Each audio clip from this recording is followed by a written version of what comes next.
डाल पर सोने की चिड़िया करती है बसेरा। भारत देश मेरा, वो भारत देश मेरा। सब बोलेंगे साथ साथ में। जहाँ डाल डाल पर सोने की चिड़िया करती है बसेरा। वो भारत देश है मेरा, वो भारत देश है मेरा।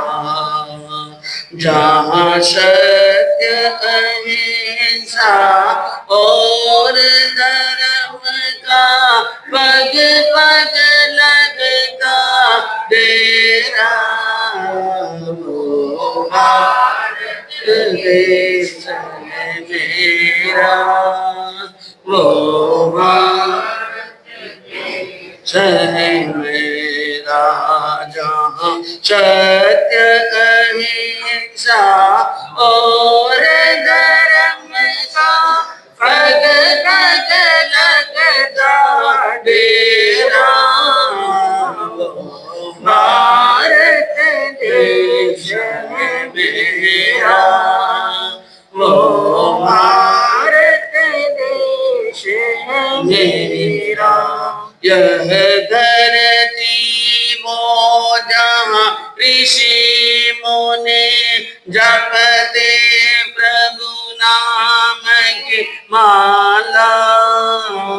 ये धरती वो जहाँ ऋषि मुनि जपते प्रभु नाम की माला।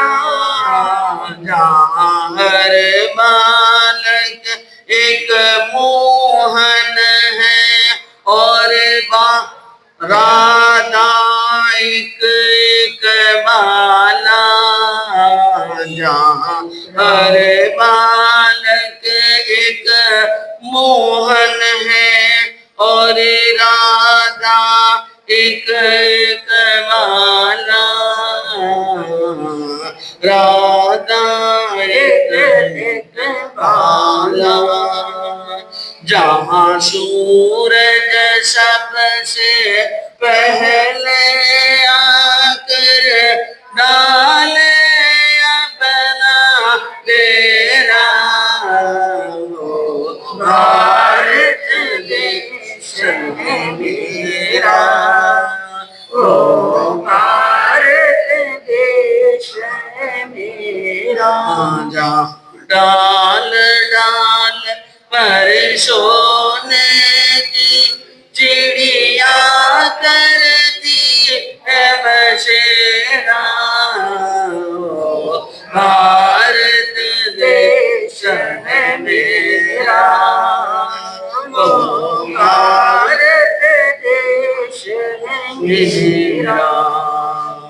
जहाँ गंगा यमुना कृष्णा और कावेरी बहती जाए। जहाँ गंगा यमुना कृष्णा और कावेरी बहती जाए। जो पूरब पश्चिम उत्तर दक्षिण को अमृत पिलवाए। जो पूरब पश्चिम उत्तर दक्षिण को अमृत पिलवाए। ये अमृत पिलवाए। कहीं ये फल और फूल उगाए, केसरी कहीं बिखेरा।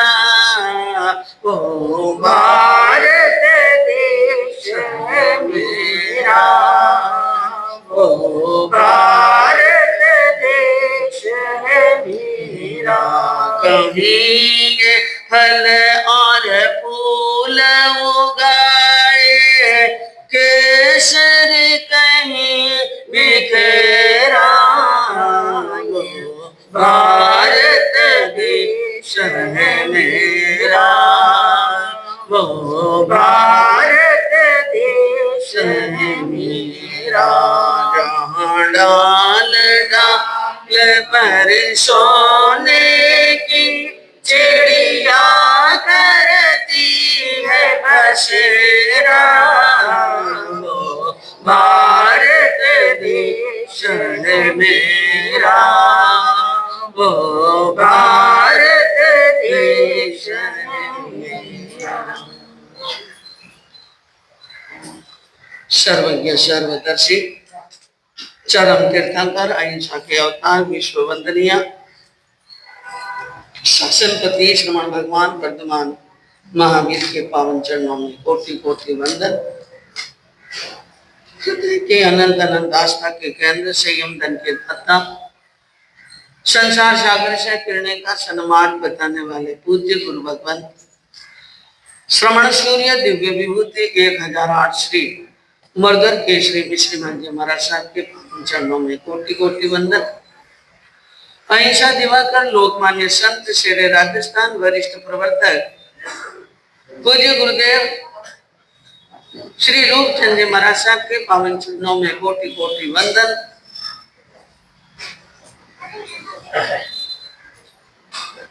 पूज्य प्रवर्तक संत शिरोमणि गुरुदेव श्री शुक्ल मुनि जी महाराज साहब के पावन चरणों में कोटि कोटि वंदन। साधना की प्रतिमूर्ति सद्गुणों की उपासिका सरल मना शांत दांत गंभीरा गुरुवरिया मां सती श्री सज्जन कंवर जी महाराज साहब के पावन चरणों में कोटि कोटि वंदन।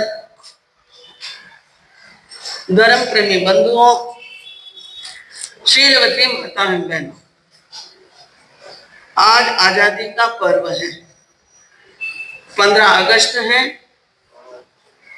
और आज स्वतंत्रता दिवस है। राष्ट्र का पर्व है, देश का पर्व है, हम सब का पर्व है।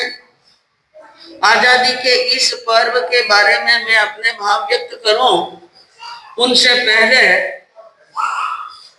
आप सभी को इस पावन शुभ अवसर पर हार्दिक हार्दिक मंगल कामनाएं, शुभकामनाएं। कहते हैं कि हमारा यह भारत देश एक तिजोरी है तो धर्म एक सोना है। देश तिजोरी है तो धर्म एक सोना। देश की रक्षा में धर्म की रक्षा, संप्रदाय की रक्षा, मानवता की रक्षा समाहित है।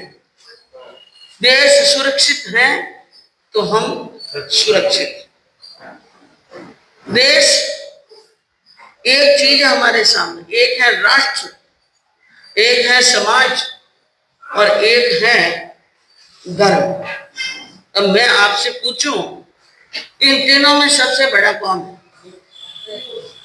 है? धर्म। और बोलो।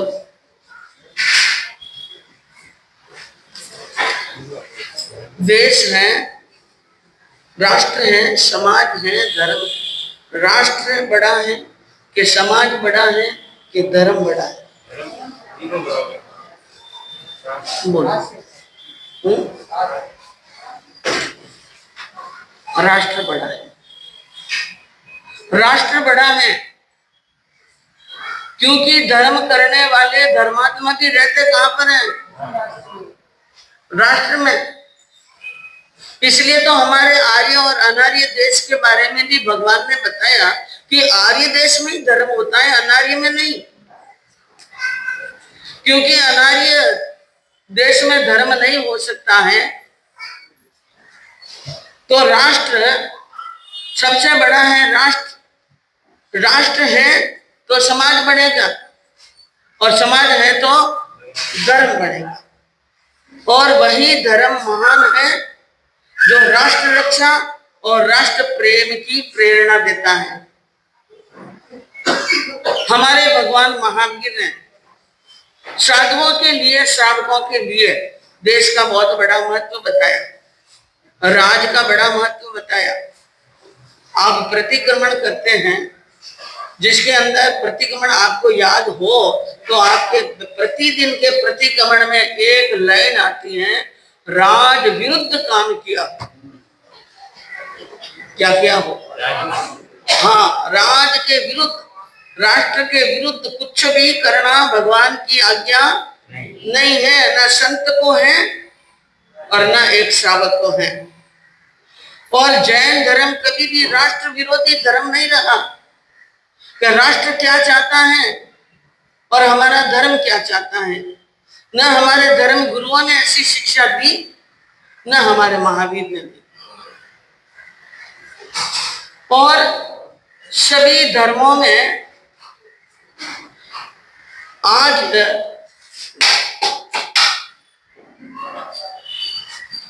जो हमारे सभी धर्म हैं, और धर्मों में अपने अपने धर्मों के अलग अलग ध्वज हैं। अपने अपने धर्म के क्या हैं?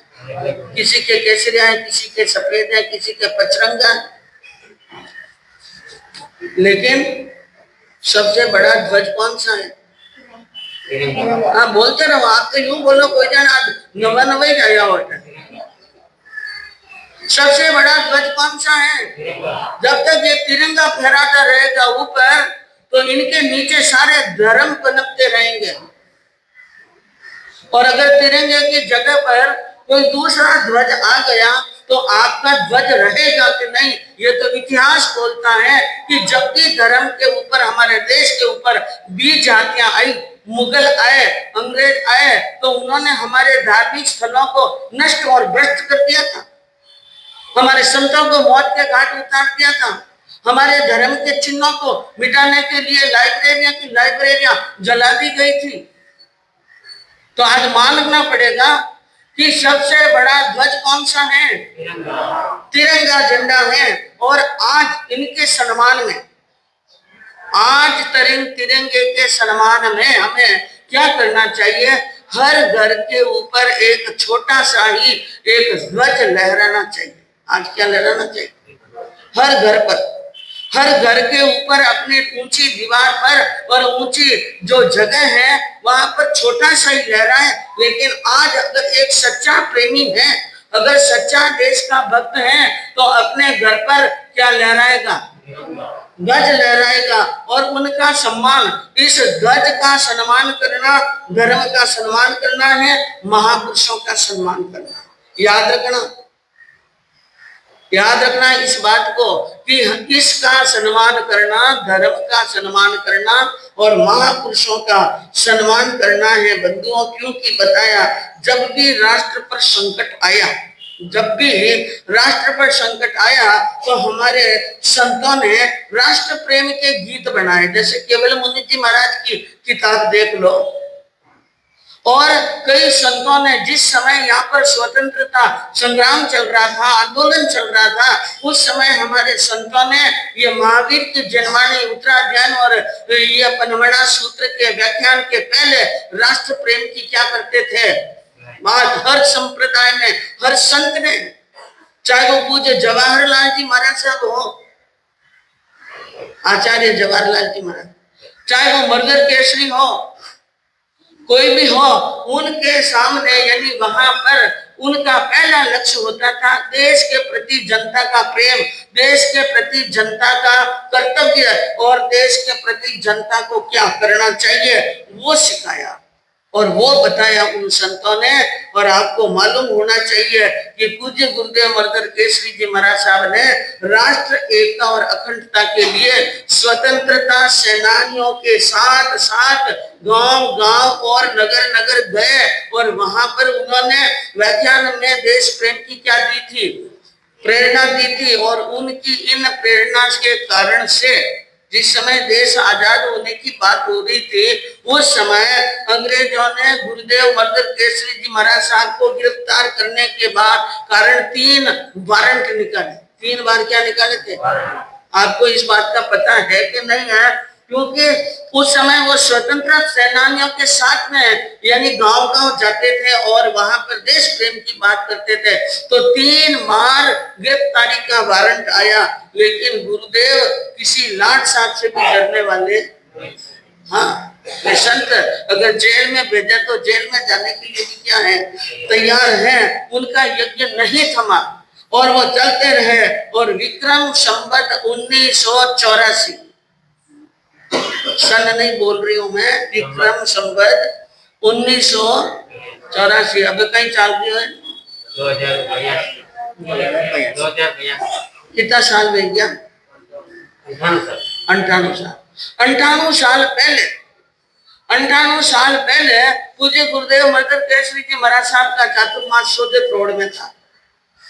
सोजत रोड में था और वो स्वतंत्रता सेनानियों के आंदोलन के साथ में जुड़े हुए थे। तो सोजत रोड चातुर्मास के अंदर महात्मा गांधी, भूलाभाई देसाई और सरदार वल्लभ भाई पटेल और मणिलाल कोठारी दर्शन करने के लिए सोजत रोड पर आए और गुरुदेव के वहां पर क्या किए थे? दर्शन किए थे। तो बंधुओं, हमारा धर्म कभी भी राष्ट्र विरोधी धर्म नहीं है। हमारे गुरुओं ने राष्ट्र प्रेम की बहुत बड़ी बड़ी शिक्षाएं दी हैं। तो कहने का मतलब यह है, हम होली मनाते हैं, दिवाली मनाते हैं, तीज मनाते हैं, त्योहार मनाते हैं। भाइयों के शांति रखो तो कितना अच्छा है। बोलो मत, आप थोड़ा सा भी आगे बैठ के बोलो ना, हमारे डिस्टर्ब है, प्लीज बोलिए नहीं। तो मैं कह रही थी, तीज त्योहार, होली, दिवाली, दशहरा धामधूम से मनाते हैं और घर में रौनक आती है। लेकिन जिस समय ये राष्ट्र पर्व आता है 15 अगस्त, तो उस समय कोई रौनक नहीं आती किसी के घर में। और क्या होना चाहिए? रौनक आनी चाहिए, क्योंकि हमारा देश कई वर्षों से, कई समय से पराधीन था। पहले मुगलों ने अपने अधीन कर रखा था और उन मुगलों के कारण से यहाँ पर बड़े बड़े अत्याचार हुए थे। और उस समय महाराणा प्रताप ने, जो प्रथम स्वतंत्रता सेनानी की तरह ही वे कूद पड़े थे और इतने दुख सहे, कष्ट सहे, लेकिन फिर भी उन्होंने अपने आप को कभी झुकने नहीं दिया और एक उनका कर्तव्य निभाया। भारमल जी कावड़िया भामाशाह ने, अगर भामाशाह धन का ढेर नहीं लगावे तो अस्त्र शस्त्र नहीं बनते हैं, सैनिकों की भर्ती नहीं होती है, और सैनिकों की भर्ती और अस्त्र शस्त्र नहीं हो तो मेवाड़ को सुरक्षित रखना क्या हो जाता। हाँ, और ये जो बादशाह का जो अखंड भारत का सपना था, वो सपना पूरा हो जाता। लेकिन महाराणा प्रताप के कारण से सपना क्या नहीं हो सका, पूरा। और उसके बाद में आ गए अंग्रेज, और अंग्रेजों ने तो पूरा का पूरा मामला तबाह कर लिया। और उन अंग्रेजों के विरुद्ध लड़ते हुए हमारे भारतीयों ने, भारतवासियों ने कई प्रकार के दुख झेले, यातनाएं झेली, जिनका वर्णन अगर यहाँ करने बैठ जाए ना तो पूरा समय भी लग जाए तो भी होने वाला नहीं। आजादी मिली हमें, हमें क्या मिली? आजादी। और सन 1947 15 अगस्त को आजादी मिली। एक तरफ आजादी की खुशियां थी, एक तरफ आजादी की क्या थी? खुशियां। और जितनी खुशियां उनसे कई गुना गम था। कई गुना क्या था? गम था। वो गम किस बात का था? भारत और पाकिस्तान क्या हो गए? भारत पाकिस्तान का बंटवारा हो गया था बंधुओं। और बड़े दुख की बात है, उस दिन 15 अगस्त के दिन रात्रि, 15 अगस्त यानी 1947 की रात्रि, कल सुबह 15 अगस्त होने वाला है, उस रात्रि के अंदर एक साथ 8 करोड़ 15 लाख लोगों को मौत के घाट उतारा। कितने लोगों को हमने खो दिया था? कितने? 8 करोड़ ने 15 लाख लोगों को यानी खो दिया था। और हमारे देश का हुआ था विभाजन, और यह चाल थी मोहम्मद अली जिन्ना। और परिणाम स्वरूप 3,46,737 स्क्वायर किलोमीटर जितने विस्तार वाले एरिया को हमने खो दिया। ये सारा एरिया कहाँ चला गया? पाकिस्तान में चला गया। तो एक तरफ से खुशी थी और दूसरी तरफ से क्या था बंधुओं? गम था। और इन आजादी को प्राप्त करने के लिए एक नहीं सैकड़ों ने अपने बलिदान दिए, सैकड़ों क्रांतिकारियों ने प्राण गंवाए और सैकड़ों क्रांतिकारियों ने जेल की हवा खाई और भारी भारी यातनाएं सहन की। अगर उन यातनाओं का वर्णन कर ले तो रोंगटे क्या हो जाते हैं, खड़े हो जाते हैं। बड़ी बड़ी कुर्बानियां दी उन्होंने और उनको, उन कुर्बानियां देने वाले, उन बलिदान देने वाले क्रांतिकारियों को हम सत बार क्या करते हैं? नमन करते हैं। गांधी, भगत सिंह और नेताजी, गांधी, भगत सिंह और नेताजी सबका आजादी में हाथ है। लक्ष्मीबाई हो या सरदार पटेल, राजगुरु चंद्रशेखर आजाद, सब भारत को याद है। इन सबको हम आज के दिन क्या करते हैं? याद करते हैं, नमन करते हैं आज उन वीरों का जो इस आजादी की बुनियाद है, जो इस आजादी की बुनियाद है। भगत सिंह, राजगुरु, सुखदेव 23 मार्च 1931 को फांसी के ऊपर लटका दिया था उनको। और ये तो 2-3 नाम है, बाकी इनके अलावा कईयों को फांसी पर लटकाया गया था। और आज भी हमारे सैनिक देश की सरहद के ऊपर खड़े खड़े क्या कर रहे हैं? रक्षा कर रहे हैं। आज भी हमारी रक्षा कर रहे हैं और कहते हैं हमारे देश की रक्षा के लिए, देश की सुरक्षा के लिए जिस समय टेम्परेचर 20 डिग्री हो, कितने डिग्री? कल्पना करना, 20 डिग्री हो तो यहाँ ठंड पड़ने लगती है। यहाँ पर क्या पड़ती है? ठंड पड़ती है। 16 डिग्री हो तो गर्म कपड़े बाहर निकल जाते हैं और 12 डिग्री हो तो कान के ऊपर मफलर लग जाते हैं। 8 डिग्री हो तो हाथ पैर कांपने लग जाते हैं। 4 डिग्री हो तो अलार्म जलाए जाते हैं और 0 डिग्री हो तो पानी जम गया जाता है। 0 डिग्री पर तो क्या हो जाता है? पानी जम जाता है। लेकिन बात यह है कि -20 डिग्री टेम्परेचर होता है। उस समय हमारे सैनिक 20 किलो की बंदूक लेकर के और 12 किलो की बंदूक लेकर 20 किलो का राशन लेकर के सरहद पर पड़े रहते हैं। किसकी रक्षा के लिए? देश की रक्षा। देश की रक्षा, हमारी रक्षा, जिनको हम जानते नहीं है, जिनको हम पहचानते नहीं है और हमारे लिए वो प्राण लुटाने के लिए कहाँ होते हैं? सरहद के ऊपर होते हैं। उनका हमारा कोई परिचय नहीं होता है। कहते हैं कि हमारे देश की सीमा पर वीर हैं, हमारे देश की सीमा पर वीर हैं तो हमारे मन मंदिर में महावीर हैं। देश की सीमा पर वीर हैं तो हमारे मन मंदिर में महावीर हैं। हमारे पास में बुद्ध भी है और हमारे पास में युद्ध भी है, दोनों हैं बंधुओं। याद रखने की बात है, हमारा देश एक महान देश गिना जाता है। हमारा देश क्या है? महान देश है। और इस देश के अंदर कहते हैं वंदे मातरम। क्या बोलते हैं हम? वंदे मातरम। यानी इस भूमि को हम माँ मानते हैं और माँ मान करके इनको क्या करते हैं? प्रणाम करते हैं, वंदे मातरम। और एक बार किसी ने विरोध किया कि कोई वंदे मातरम नहीं बोलेगा। क्या नहीं बोलेगा?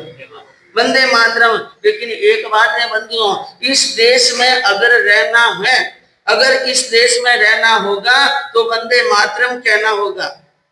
इस देश में रहना होगा तो वंदे मातरम कहना होगा। वंदे मातरम को जिससे प्यार नहीं उसको भारत में रहने का अधिकार नहीं। हमें वंदे मातरम से भी प्यार होना, हमारे देश के झंडे के प्रति प्यार होना, क्योंकि हमारे देश की संस्कृति एक गर्व की संस्कृति है, गौरव की संस्कृति है। हमारा कर्तव्य कैसे निभाना चाहिए, हमें ये सोचना, हमारी संस्कृति, हमारी कर्तव्य परायणता कैसी होनी चाहिए। क्योंकि सभ्यताएं तो बहुत हो सकती हैं लेकिन भारत जैसी सभ्यताएं, भारत जैसी संस्कृति आपको कहीं पर भी मिलने वाली नहीं है। आप किसी भी देश में चले जाओ, कौन से मुल्क में चले जाओ, दुनिया घूम लो, आपके पास में पैसे खूब हैं तो आप पूरी दुनिया घूम लो, चाहे जहां पर भी चले जाओ, जापान में जाओ, यूरोप में जाओ, ऑस्ट्रेलिया में जाओ, इंग्लैंड में जाओ, कहीं पर भी जाओ, रूस में जाओ, कहीं भी जाओ, लेकिन जो इतिहास भारत का है वो इतिहास आपको और कहीं मिलने वाला नहीं है।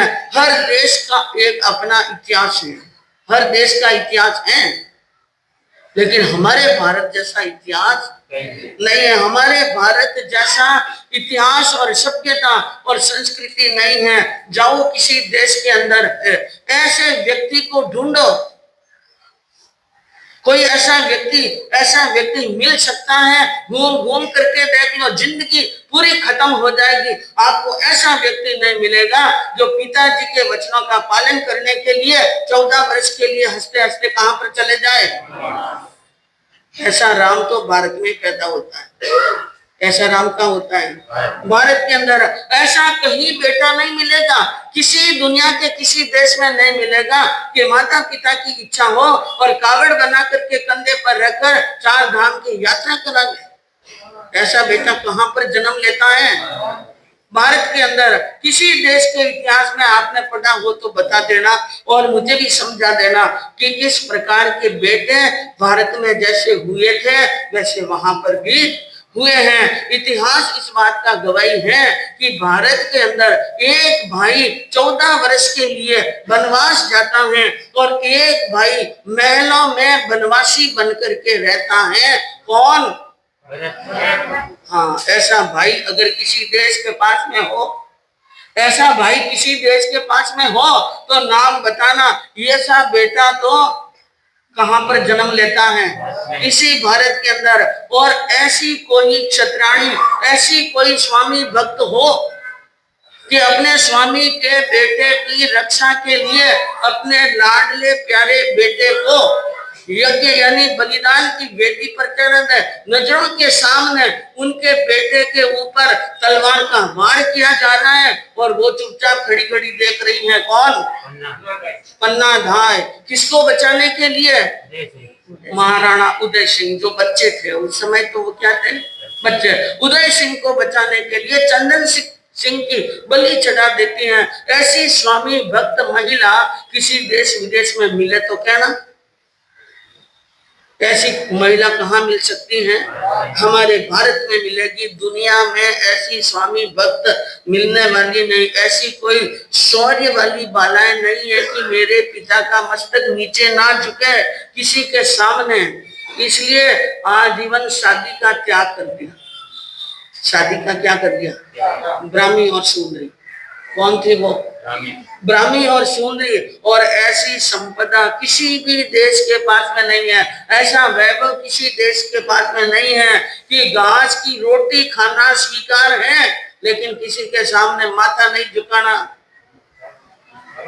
महाराणा प्रताप, क्या महाराणा प्रताप जैसा बेटा किसी देश के पास में है? महाराणा प्रताप जैसा यानी कर्तव्य वीर कहीं पर है? ऐसा कोई शूरवीर है? नहीं मिलेगा। ऐसी विरासत तो भारत के अंदर ही है, बाकी कहीं मिलने वाली नहीं है। ऐसी कहीं पर रत्न राज नारियां नहीं मिलेगी कि शील धर्म की रक्षा के लिए महारानी कर्मावती और महारानी पद्मावती हजारों क्षत्रियाणियों के साथ में जौहर कर लेती। इस इतिहास में पढ़ा आपने कि शील की रक्षा के लिए उन्होंने क्या कर दिया? वो जौहर कर लिया। वो नहीं बंधुओं, ऐसा हमारे भारत में ही होता है और कहीं पर नहीं होता है। तो कहते हैं कि हमारा देश इसलिए महान है। हमारा देश, ये सब बातें याद रखने की है। कोई आपको पूछे कि भारत महान, भारत महान, भारत महान कैसे हुआ, तो आप आराम से कह सकते हैं इस कारण से हमारा देश क्या है? राम जैसे, भरत जैसे, श्रवण जैसे और महाराणा प्रताप जैसे बेटे भारत में ही होते हैं और कहीं पर होने वाले नहीं हैं। और हमारी निगाहें कभी भी किसी दूसरों की भूमि पर पड़ती नहीं है, बुरी निगाह नहीं पड़ती है। हमारा देश लड़ता है, हमारा देश युद्ध करता है, लेकिन किस लिए? आन की रक्षा, संस्कृति की रक्षा, धर्म की रक्षा। धर्म और संस्कृति की रक्षा, आन बान और शान की रक्षा के लिए लड़ते हैं। बाकी बुरी नजरों से आज दिन तक भारत ने युद्ध नहीं किया। आज दिन तक नहीं किया। इतिहास इस बात का क्या है, गवाह है। पाकिस्तान जीता था लाल बहादुर शास्त्री। किसने? जीत कर वापिस उसी को सौंप। लाल बहादुर शास्त्री ने पाकिस्तान जीता और जीतकर उनको सौंप दिया। इंदिरा गांधी ने बांग्लादेश जीता था, लेकिन वापिस बंगला को वापिस सौंप दिया। श्री राम ने लंका जीती। श्री राम ने किसको जीती और लंका किसको दे दी? विभीषण को दे दी। श्री कृष्ण ने मथुरा जीती थी, कंस को मारा था, पछाड़ा था और मथुरा जीती, लेकिन राज्य किसको दिया? उग्रसेन जी को। किसको दे दिया? उग्रसेन जी को। और राणा प्रताप ने अलवर और अजमेर पर फतेह की। अलवर और अजमेर पर फतेह की, लेकिन अलवर दे दिया हाजी खां को और अजमेर दे दिया मारवाड़ के महाराजा मालदेव को। ये हमारी संस्कृति है, ये हमारी संस्कृति है। भारत के अंदर ऐसे ऐसे हुए हैं कि जो जीत करके भी उनके स्थान को उन्हीं को दे देते हैं। ऐसा शौर्य, ऐसा स्वाभिमान और ऐसा गर्व तो हमारे भारत के ऊपर ही किया जा सकता है, बाकी किसी पर होने वाला नहीं है। हमारे देश की ये पहचान है बंधु। हमारे देश की पहचान यानी ताजमहल नहीं है, कुतुब मीनार नहीं है, लाल किला नहीं है, एलोरा और अजंता की गुफाएं नहीं है। अगर ये हमारे देश की पहचान होती तो हमारा देश पत्थरों का देश होता। हमारा देश क्या होता? पत्थरों का देश होता। लेकिन हमारा देश पत्थरों का देश नहीं है, क्योंकि हमारे देश की पहचान है संस्कृति और सभ्यता। हमारे देश की पहचान क्या है? संस्कृति और सभ्यता हुआ करती है, और वो संस्कृति है जियो और थे भी जियो न माने भी जियो और जीने दो और वसुधैव कुटुंबकम। पूरे विश्व को कुटुंब की भावना से देखे, ये संस्कृति है हमारे भारत की बंधुओं। इसलिए हमारा भारत महान है। राष्ट्र तो बहुत है, लेकिन हमारे जैसा राष्ट्र कहीं मिलने वाला नहीं है। जापान एक राष्ट्र है, अमेरिका एक राष्ट्र है, रूस एक राष्ट्र है, चाइना एक बोलो राघव बोलता, चाइना एक राष्ट्र है, इंग्लैंड एक राष्ट्र है, लेकिन यार भारत तो विचित्र राष्ट्र है। इसके राष्ट्र में भी महाराष्ट्र, राष्ट्र में भी क्या है? राष्ट्र में महाराष्ट्र, और महाराष्ट्र के अंदर भी राष्ट्र में भी सौराष्ट्र। भारत एक राष्ट्र है। आप किसी देश के इतिहास में जाकर के देश में जाके देखो, एक राष्ट्र हो सकता है, लेकिन महाराष्ट्र नहीं होता। हमारे यहाँ पर तो क्या है? महाराष्ट्र है। हमारे यहाँ पर सौराष्ट्र है। इसलिए हमारा राष्ट्र अद्वितीय है बंधुओं। एक बार अमेरिका ने कहा कि हिंदुस्तानी बहुत आगे बढ़ रहे हैं, सावधान। हिंदुस्तानी क्या बढ़ रहा है? अभी तो भिड़ ही आगे बढ़ गया है। पहली बात की वहां के जिन समय तो उन्होंने कहा हाँ सावधान रहना, ये हिंदुस्तानी क्या बढ़ रहे हैं आगे। इसके ऊपर यानी एक परमाणु बम हुआ था, उनका परीक्षण हुआ, तो अमेरिका ने रोक लगा दी। इनको वीजा नहीं देना, मुद्रा नहीं देना। क्या नहीं देना? वीजा नहीं देना, मुद्रा नहीं देना, उपकरण नहीं देना। एक आंकड़ी ले ली थी, प्रतिज्ञा ले ली थी। किसने? ओबामा ने। और ओबामा कहाँ रहे? अमेरिका में। इन्होंने एक प्रकार से यूं समझ लो कि कसम खा रखी थी कि भारतीयों को वीजा नहीं देना, उपकरण नहीं देना, न मुद्रा नहीं देना। लेकिन सबसे पहले गरज पड़ी अमेरिका को। क्या पड़ी? ज्यादा लंबे समय तक रह नहीं सके। जब खाड़ी का युद्ध हुआ, किसका युद्ध हुआ? खाड़ी का युद्ध। और खाड़ी के युद्ध के अंदर उनको भारतीय सैनिकों की जरूरत पड़ी, क्योंकि अमेरिका जलयान बनाना जानता है। अमेरिका, याद रखो, इन बातों को नोट करके रखो। जब मौका आवे तो आप कह सकते हैं कि अमेरिका जलयान बनाना जानता है, लेकिन जलयान चलाना तो भारतीय ही जानते हैं। कौन जानते हैं? भारतीय जानते हैं। इसलिए उस समय जरूरत पड़ी तो एक दो नहीं 80,000 सैनिकों को बुलाया। हमारे 80,000 भारतीय सैनिक जाते हैं जलयान चलाने के लिए तो वीजा भी मिलता है, उपकरण भी मिलता है और मुद्रा भी मिलती है। एक बात ध्यान रखिए बंधुओं, जिस समय ये उन्होंने रोक लगाई थी ना कि हम भारत को मुद्रा नहीं देंगे, उपकरण नहीं देंगे, वीजा नहीं देंगे, उस समय अटल बिहारी वाजपेयी थे प्रधानमंत्री। उन्होंने कहा थारे देनो रहे तो दे, नहीं तो मत दे, थारे देनो में तो दे, नहीं तो मत दे, मैं तो माने नियम माते अटल।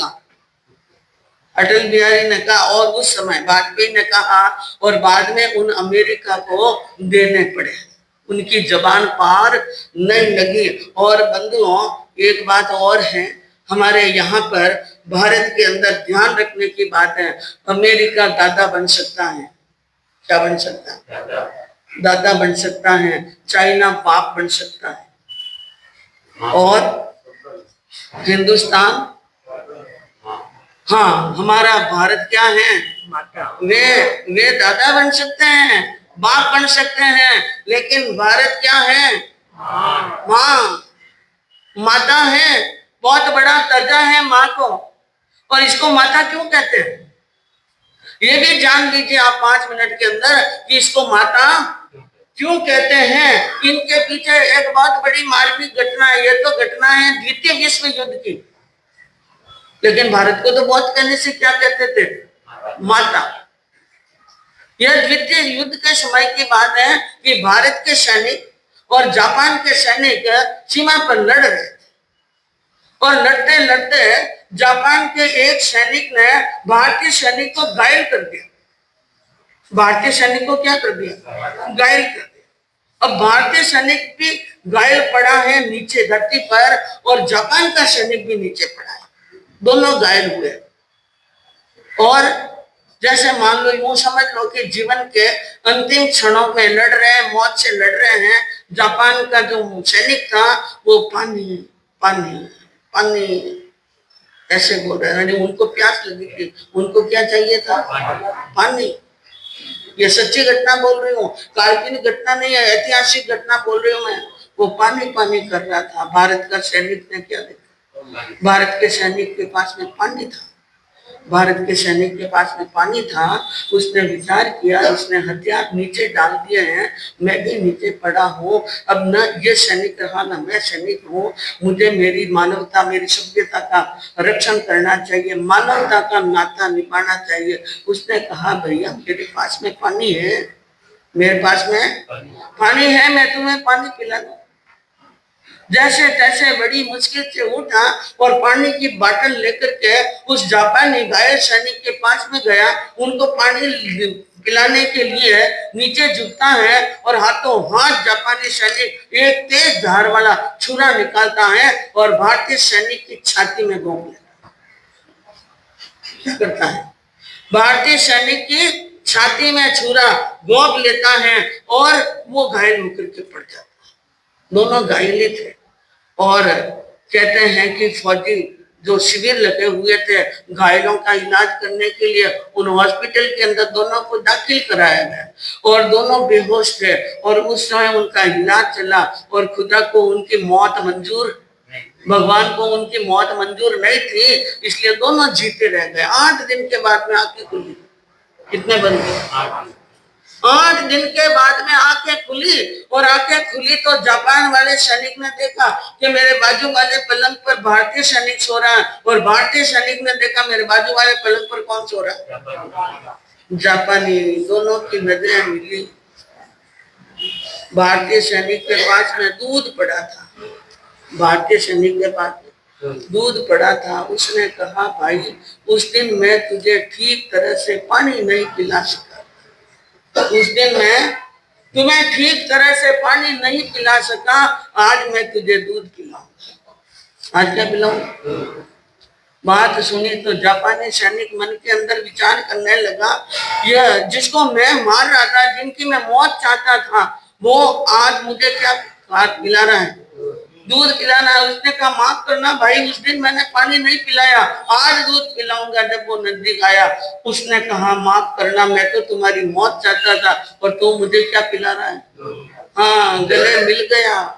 प्रेम के साथ में क्या हो गया? गले मिल गया और उसने कहा, लोग इतने समय से कह रहे हैं भारत माता, भारत माता, भारत माता। मैं कहता हूँ आज कि वाकई में भारत माता है। अरे भारत माता अपने संतान को दूध पिला रहे, वो कौन सी बड़ी बात है? दुश्मन के बेटे को भी क्या पिलाती हैं? दूध पिलाती हैं। इसलिए भारत क्या है? माता है। उसने भारत माता के नाम के हॉस्पिटल में जयकारे लगाए जापान के सैनिक ने बंधुओं। इसलिए हम इसको क्या कहते हैं? भारत माता। और हमारी भारत माता का तो नक्शा ही एक विचित्र है। नक्शा भी क्या है? बड़ा जोरदार। ऐसा नक्शा और किसी देश का नहीं है जिसके सिर के ऊपर हिमालय का मुकुट हो। जिनके सिर के ऊपर क्या है?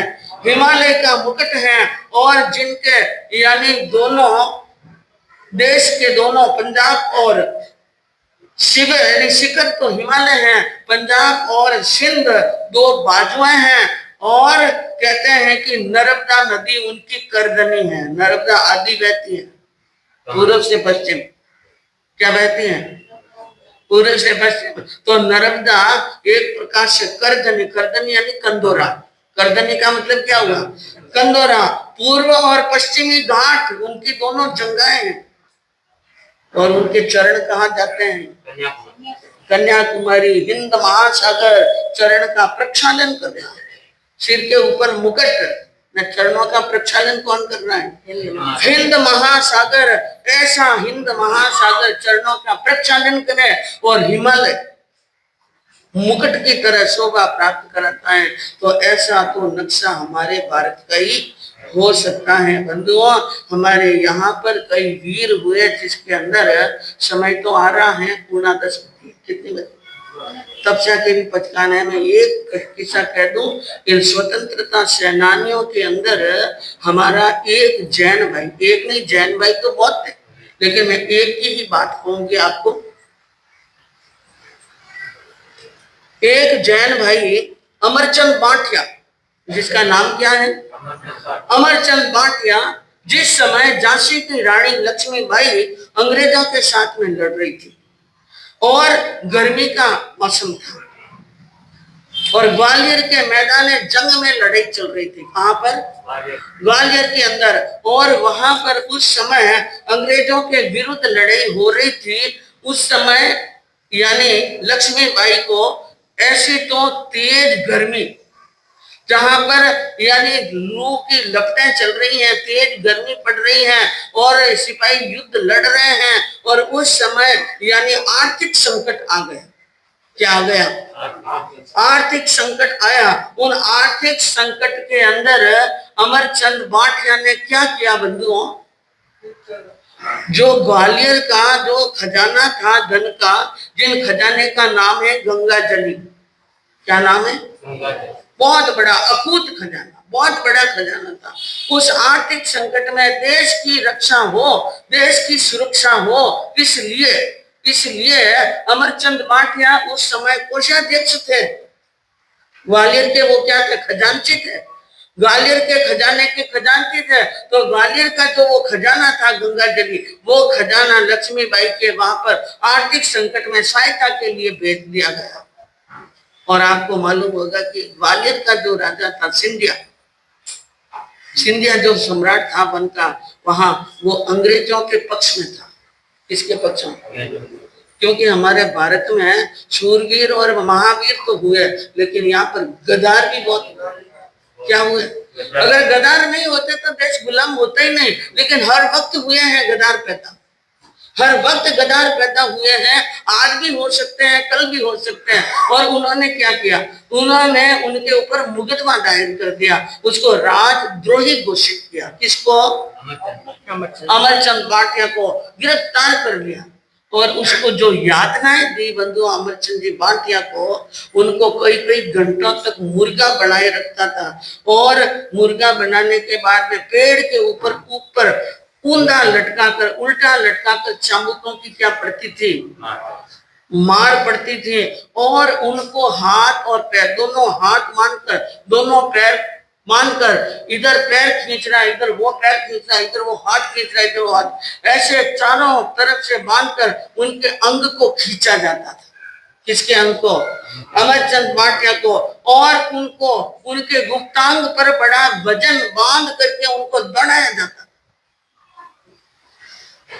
और उनका मूत्र उनको पिलाया जाता था। ऐसी एक नहीं अनेक प्रकार की क्या दी उन्होंने? यातनाएं दी। और वो यातनाएं अमरचंद जी भाटिया ने क्या की थी? सहन की थी। ऐसी इनसे भी भयंकर और यातनाएं दी।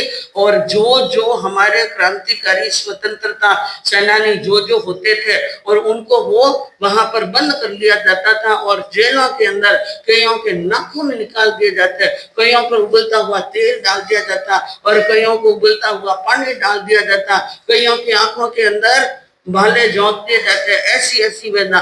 पूरा नहीं मरने देता था, पूरा मरने नहीं देता था, ऐसी यातनाएं देते थे। लेकिन इतनी यातना देने के बाद में भी अंग्रेजों को शांति नहीं हुई। तो 22 जून 1858 को फांसी का हुक्म लगाया अमरचंद जी भाटिया के, फांसी पर चढ़ाना। क्या करना? हाँ, 1857 की क्रांति के अंदर उनको फांसी हुई और पूछा उनकी अंतिम इच्छा क्या है? क्या पूछा? उसने कहा नवकार महामंत्र का जाप करना। किसका जाप करना है? नवकार महामंत्र का जाप करना है। नवकार का जाप करने की बात कही, नवकार मंत्र का जाप किया, फांसी पर लटकाया तो रस्सी टूट गई। क्या हो गई? रस्सी टूट गई। दूसरी बार फांसी पर फिर लटकाया तो डाल टूट गई। इसलिए अमरचंद भाटिया को तीसरी बार फांसी दी। पहली बार में रस्सी टूटी, दूसरी बार में डाल टूटी और तीसरी बार के अंदर उनको फांसी लगी। मजबूत डाल के ऊपर, मजबूत रस्से के ऊपर फांसी दी और फांसी पर लटकाने के बाद में उनके प्राण निकलने के बाद में 3 दिन तक उनकी लाश लटकती रही अमरचंद भाटिया की। बोलो, ये क्रूरता है अंग्रेजों की। और आज हमारा देश अंग्रेजों की चाल चल रहा है। किसकी चाल? शर्म की बात तो यह है, खाना भी अंग्रेजी तरह से खाएंगे, बात भी अंग्रेजी में करेंगे और पाश्चात्य संस्कृति को ओढ़ रखा है। जो आप जाने की पाश्चात्य तो हमारे से बहुत अच्छे थे। बच्चा अंग्रेजी बोलता है फराटेदार तो माता पिता का सीना चौड़ा हो जाता है, मेरा बेटा अंग्रेजी।